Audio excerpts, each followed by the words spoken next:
Saludos amigos, Dios le bendiga rica y abundantemente a todos ustedes.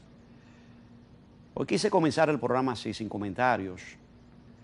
Y nosotros vamos a hablar un poquito, sin poesías y sin ditiramos, acerca de la política vernácula, pero sobre todo de todo lo que está aconteciendo en la República Dominicana desde el punto de vista sociológico, desde el punto de vista político y desde el punto de vista, cómo no, un poco económico. Y hemos traído una experta, una persona que no merece mucha presentación, una mujer ética y que en los últimos días el país le demostró que vale la pena ser honesto. Olaya Dotel, Dios te bendiga mucho. Gracias. Tú eres de esas mujeres que uno siente orgullo de compartir la nacionalidad. Nada más quería decirte esas cosas. Yo creo que eso debe encerrar muchas cosas. Y por eso yo no te lo estoy dedicando, diciendo solamente a ti, yo quiero decírselo para que tu mamá lo escuche. Y a todas las mujeres y hombres Sí. que definitivamente hoy se la juegan y dicen Claro que lo que sí. piensan y se comprometen Claro con que causas sí. mayores. Claro que sí. Bueno, mira, yo quiero comenzar con esto, que quizás es lo menos importante de toda la conversación que quiero sostener contigo.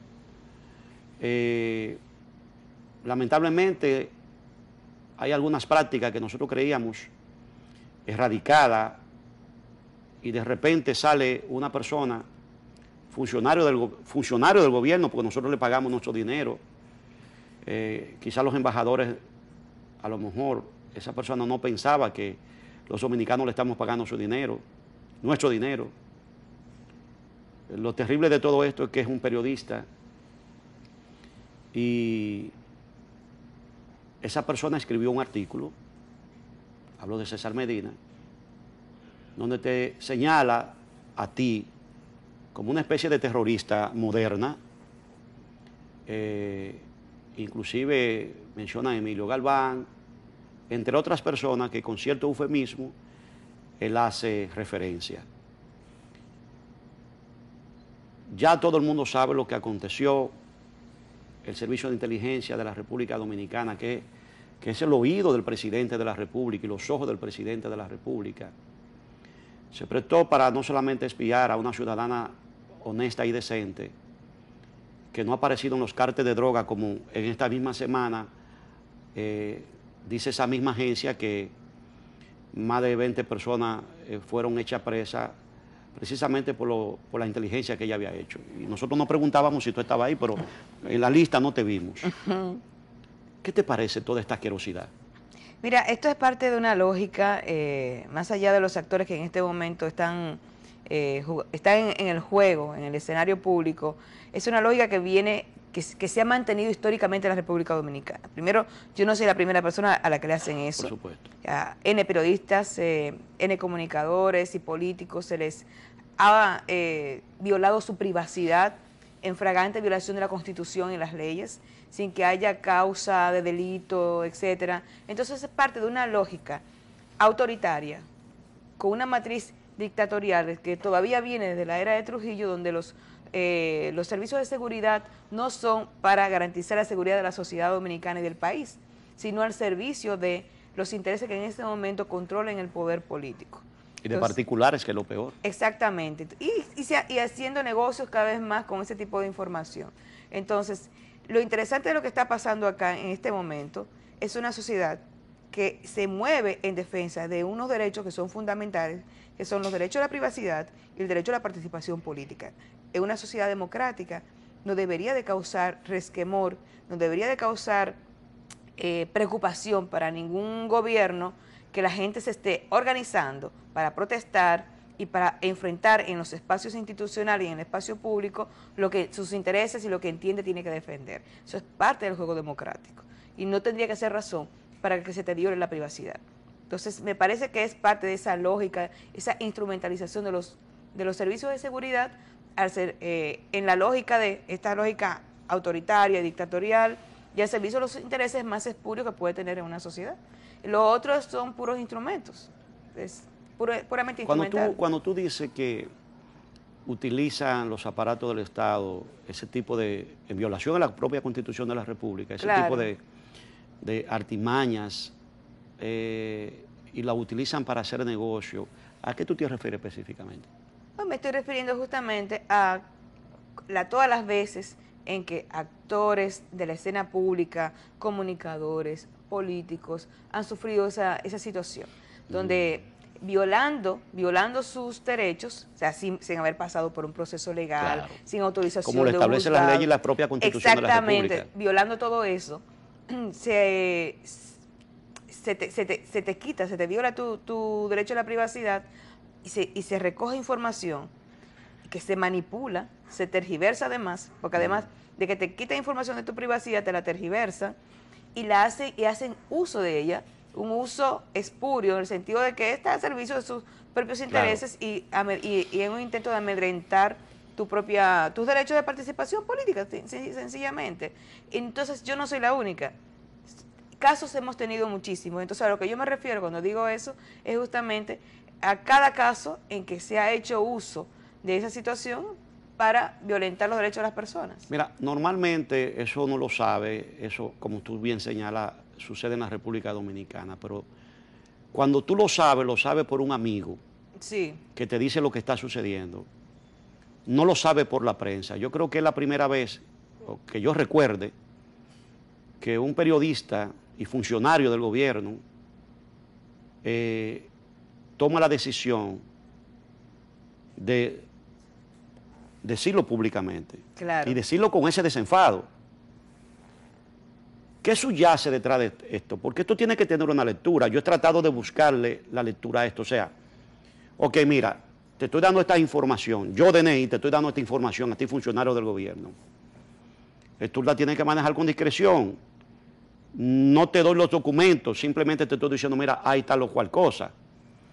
Pero que esa persona entonces salga diciendo, tengo los papeles, me lo dio, qué tipo, cuál fue el de los servicios de inteligencia, cuál es la fuente. Totalmente. Y yo a veces pienso, digo, pero yo creo que lo que hizo el señor César Medina fue tirarle un cubo de cosas al general que está puesto ahí en el DNI.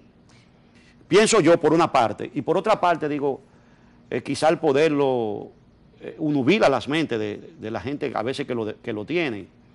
Quizás es un exceso de chulería de parte del funcionario para que lo dejen ahí. Bueno. No sé, son muchas de las cosas que he pensado que me gustaría que tú me respondieras. Para ti, ¿qué subyace detrás de todo esto? Mira, según mi opinión, de luego no tengo mayor dato, pero según mi opinión, lo que está ahí realmente son los intereses y las fuerzas de Leonel Fernández. O sea, yo no veo a ese periodista. A quien yo veo es a un expresidente de la República cuya imagen se ha desmontado por unos actores que no reconoce como líderes, que son los jóvenes, que son los que realmente han estado en la calle, provocando, movilizando e incorporando otros grupos en un proceso de reclamo, de responsabilidad que tiene el expresidente Leonel Fernández de todo este enorme e histórico déficit que estamos viviendo en este momento, el haber dejado el Estado Dominicano en bancarrota. O sea, Leonel Fernández dejó el Estado en bancarrota y están los jóvenes, muchos de los que votaron por Danilo Medina, porque los que están en la calle votaron también por Danilo Medina, están pidiendo que Leonel Fernández asuma su responsabilidad y le están llamando con ciertos epítetos que nunca se imaginó sería tratado de esa manera. O sea, alguien que ha gastado y que ha invertido tantos recursos en construirse una imagen de qué sé yo, de luz internacional para la solución de los megaproblemas del mundo, de repente se le desmonta a partir de la acción novedosa, sistemática de los jóvenes dominicanos, tan sencillo como eso. Entonces, lo que está para mí detrás ahí es justamente la acción y el poder que todavía tiene Leonel Fernández en los servicios de seguridad del Estado. Cuestión sumamente preocupante porque estamos hablando que un expresidente aparentemente tiene más peso en los servicios de seguridad que el presidente actual. O sea, Danilo Medina no se ha referido en absoluto ni ha hecho nada en absoluto para que los derechos de las personas no se estén violando. Porque esto se está haciendo en el gobierno de Danilo Medina. Ahora, la mano que está detrás, para mí, es la de Leonel Fernández, el responsable de la violación de mis derechos constitucionales y todos los derechos que se me han estado violando es Leonel Fernández. Yo no tengo la menor duda de eso. Ya. Lo otro es un instrumento de Leonel Fernández, algo al servicio de Leonel Fernández. Pero Leonel Fernández es el responsable. Siendo así, entonces, podríamos intuir nosotros o colegir de lo que tú acabas de decir, que fruto de esta de este descalabro de la imagen de Leonel Fernández, que ya venía desde antes, por el uso y abuso del poder y de los recursos del Estado. Podríamos decir que Leonel Fernández, porque hay una parte de la declaración que dice que no solamente es que tú tienes o estás haciendo actos de terrorismo en cierto sentido, sino para hacer colapsar al gobierno. Fíjate que ya no habla de Leonel Fernández, que es el sujeto que no se menciona. Claro. Pero es lo que subyace detrás. Entonces, podríamos nosotros decir que lo que está aconteciendo aquí dentro de ese plan de Leonel Fernández, utilizando a sus alfiles, es tratar de enlodar la imagen de un presidente que todavía tiene una imagen buena y aceptable en la sociedad. Totalmente. O sea, por un lado, intenta decir que los que están protestando no están protestando en contra de él, sino de Danilo Medina, cosa que no es así. Está muy claro que la sociedad que está movilizada en este momento en la calle, a quien le está exigiendo realmente es a Leonel Fernández. Danilo Medina es arrastrado en la medida en que no ha sido capaz de también hacer lo que tiene que hacer en términos de su gobierno, o sea, no necesariamente estamos hablando, por ejemplo, del Ministerio Público, que el Ministerio Público hubiese aceptado como buena y válida, por ejemplo, la denuncia de Guillermo Moreno, o sea, se haya preocupado por investigar lo que pasó con el déficit. En esa medida, Danilo Medina es afectado, pero a quien se le está reclamando es a Leonel Fernández. Entonces, la idea, el objetivo final para mí es, por un lado, hacer eso, hacer pensar que la cuestión es en contra de Danilo Medina, y por otro lado,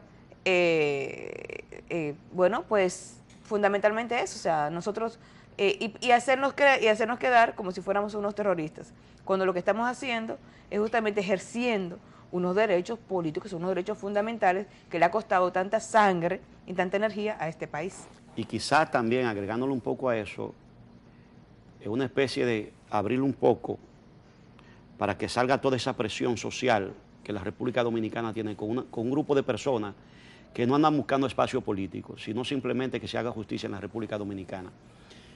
Y partiendo de ese criterio, entonces, ¿qué pasó? Que esta sociedad, casi llegando a una especie de anomia social, de repente se destapa y un grupo de jóvenes patriotas, como yo le denomino a todos esos muchachos,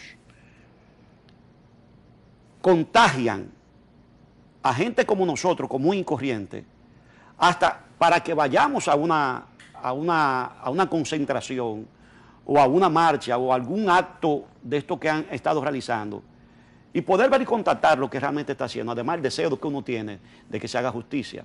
¿Qué pasó? ¿Por qué nuestras generaciones o nuestra generación no hizo lo que estos muchachos han hecho? Mira, yo quisiera, para responderte eso, yo quisiera contextualizar lo que ha pasado y que de alguna manera ha llevado a que los chicos estén en la calle hoy. Y esto viene de antes. Es decir, ¿cuáles son los espacios institucionales que tienen los hombres y mujeres de este país, que tiene la ciudadanía, para exigir, para pelear sus derechos y sus intereses, como es parte del juego democrático? ¿Cuál es el espacio institucional que estos gobiernos le han dejado a la sociedad dominicana? Ninguno. Si vemos, los espacios tendrían que ser, por un lado, el Congreso, que se ha vuelto un sello gomígrafo. Claro.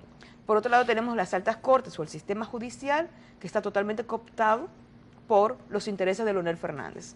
Tanto la Corte de Justicia, el Tribunal Superior Electoral y el Tribunal Constitucional. Entonces, estas tres altas cortes, más todo lo que queda debajo, está en este momento cooptado por el poder político. Entonces, si no tenemos Congreso y no tenemos justicia, ¿a dónde puede ir un ciudadano y una ciudadana a reclamar sus derechos? A la calle. Entonces, los jóvenes, al no tener un espacio institucional en el cual dirimir sus conflictos e intereses, tienen que ir a la calle. Y han ido a la calle de una manera novedosa, de una manera a la que no estamos acostumbrados. Yo recuerdo las primeras reacciones de algunas personas y dicen, pero eso, así no se protesta.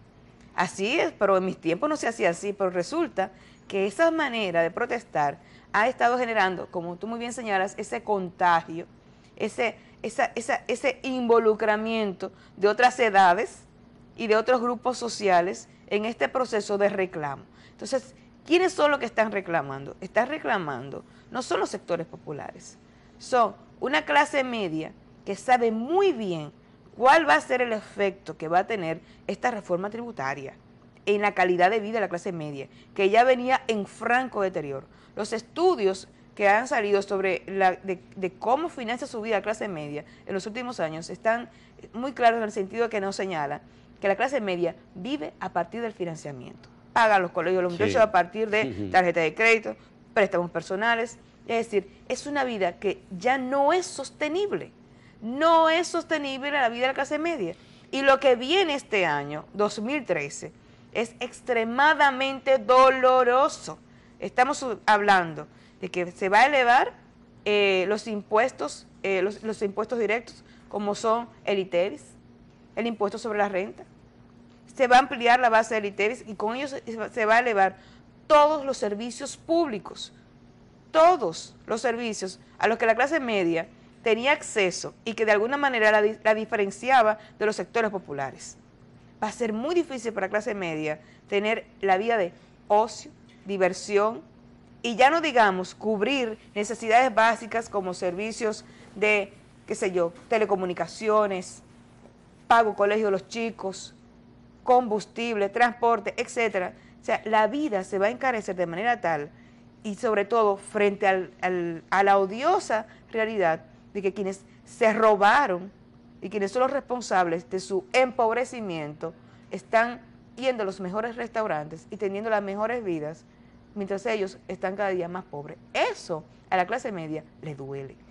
Entonces podríamos decir nosotros, Olaya, que también hay una especie de proporcionalidad en cuanto a la carestía de la vida y lo que esperamos nosotros los dominicanos a partir de aquí a 15 días, y lo concerniente al aumento o no de las protestas.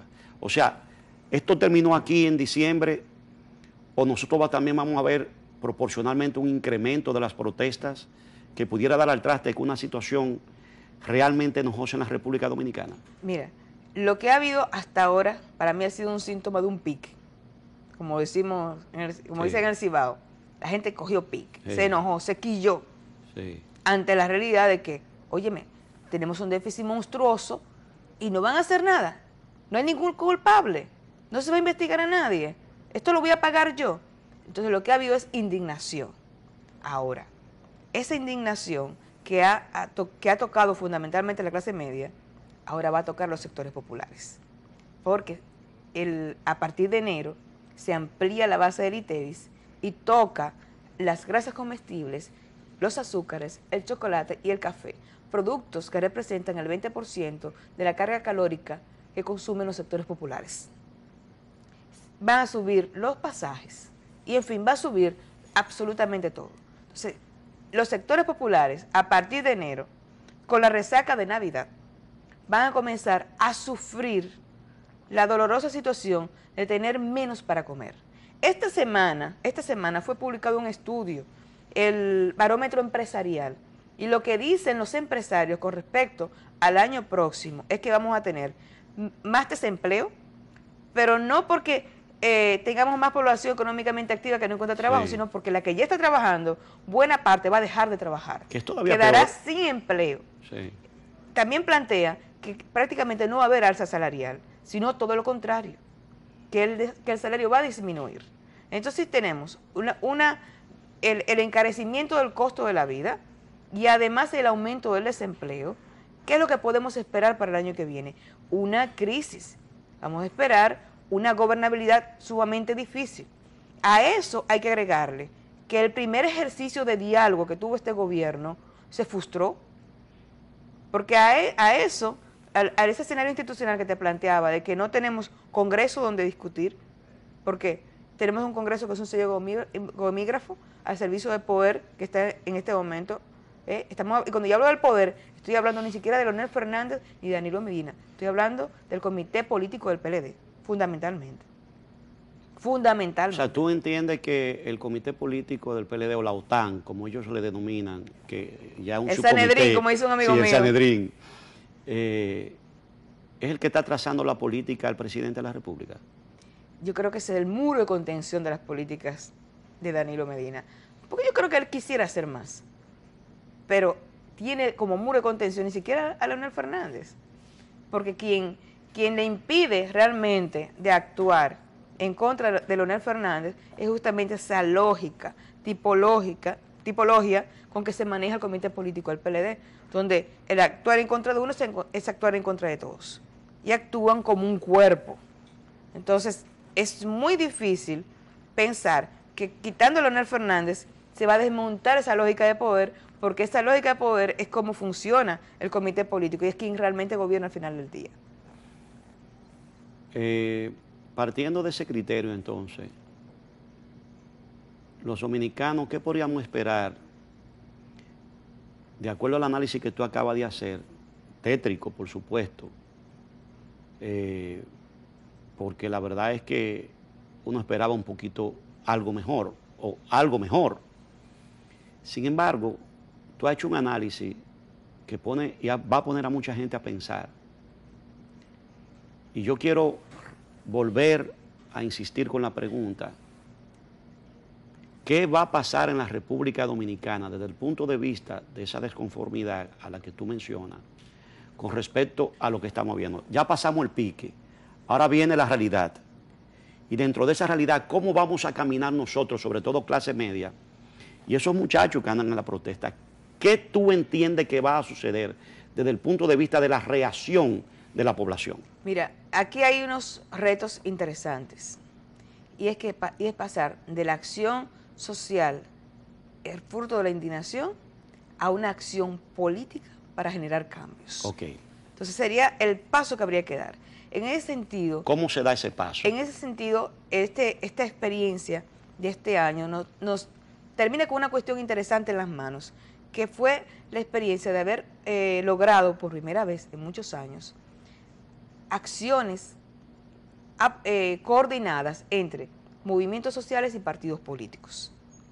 Históricamente se había dado una desvinculación muy grande, incluso, no solamente desvinculación, un enfrentamiento entre las organizaciones sociales y los partidos políticos, fruto de cuestiones históricas, intentos de instrumentalización, prácticas de instrumentalizaciones y también un desprestigio creciente de los partidos políticos, ¿por qué no? La falta de credibilidad de estos. Ahora, en este contexto se ha producido que los partidos políticos han asumido, los partidos políticos de oposición que fueron solos en las elecciones pasadas, asumieron apoyar la agenda de esta movilización y este movimiento que se ha generado en contra de la impunidad. Y estoy hablando del Partido Revolucionario Dominicano, por lo menos una facción del PRD, estoy hablando de Alianza País, de Guillermo Moreno, que ha estado muy activo apoyando todo el proceso, estoy hablando de la APD, partido de Max Puig, y estoy hablando de Dominicanos por el Cambio, con Eduardo Estrella, y estoy hablando también con el Frente Amplio. El Frente Amplio ha estado apoyando también militantemente todo este proceso. Entonces tenemos unos 4 o 5 partidos políticos que se han sumado a las protestas respetando el carácter cívico que tienen estas.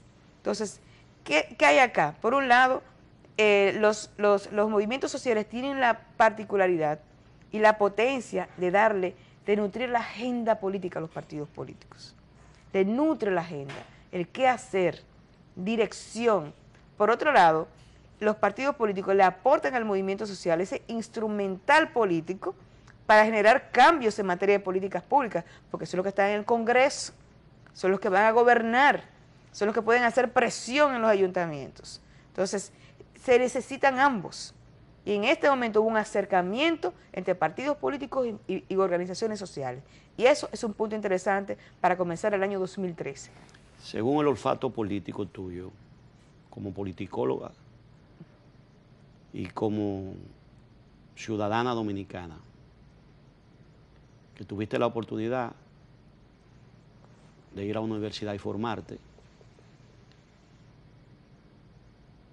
¿qué tú entiendes, ya la ciudadana, que va a suceder con eso que tú acabas de mencionar en la práctica a partir de enero? Mira, como te decía, lo que tenemos son retos. Por un lado, se requiere que los partidos políticos comiencen a pensarse como cuerpo de oposición. y no como islas trabajando por su proyecto individual. ¿Se va a incrementar las protestas? Yo entiendo que se van a incorporar nuevos actores sociales al proceso de movilización, que ya venían, porque los últimos 4 años fueron años sumamente activos en términos territoriales. Claro. Entonces yo creo que esto, a partir de enero, se va a movilizar con nuevos actores, los sectores populares, que hasta este momento no se ve integrado el proceso de protestas. Y es peligroso, porque esos no están vinculados con nadie, no tienen dirección política de ninguno de esos partidos políticos. Por tanto, los estallidos que se puedan dar de enero para allá no tienen ese margen, esa articulación, y eso es una cuestión que posiblemente no pueda controlarse. Es un riesgo que hay, es una variable que es parte de del acontecer político que se va a producir el año que viene y que va a depender de la capacidad que tengan los partidos políticos de oposición para articularse y articular las organizaciones territoriales a todo lo largo del territorio nacional. Eso es un gran reto. Un gran reto. Los partidos políticos no pueden pensarse por sí solos si es que se quiere generar cambios políticos.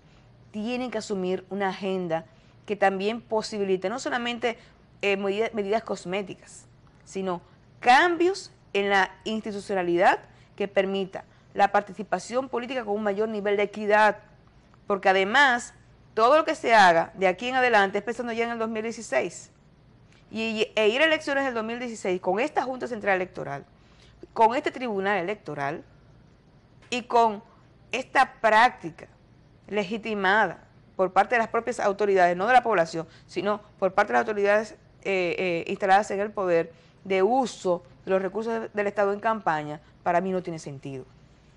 Entonces tendrían que habría que trabajar para producir cambios en la institucionalidad electoral que permita una participación en ese certamen con un mayor nivel de equidad. Con esos agentes que están ahí. Por eso estoy diciendo que tienen que producirse cambios en esa institucionalidad. Y estoy hablando de la Junta Central Electoral.